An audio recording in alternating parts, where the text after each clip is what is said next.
आजकल के दौर का सबसे मुश्किल और सबसे मुफीद हुनर ये है कि आप दूसरों को परसुएट कैसे कर सकते हैं। आर्ट ऑफ परसुएशन, दूसरों में तहरीक कैसे पैदा कर सकते हैं, दूसरों को तरगीब कैसे दे सकते हैं।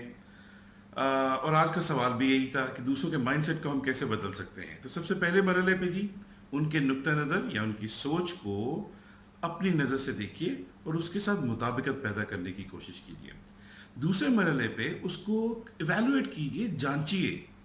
और तीसरे मरहले में ये देखिए कि वो, अगर उनके ज़हन में ऐसा क्या है कि अगर वो इस नुक्ता नज़र या सोच से हटते हैं तो उनको क्या खौफ या मुश्किलात हैं। तो जब आप ये समझ चुके हैं तो उसके बाद अपने सोशल स्किल्स का इस्तेमाल कीजिए और उनके सामने एक बेहतरीन खाका या जवाब रखिए कि अगर वो इस सोच या नुक्ता नज़र से हटते हैं तो उनके लिए इसमें क्या फ़वाइद पोशीदा हैं। Give them the alternatives.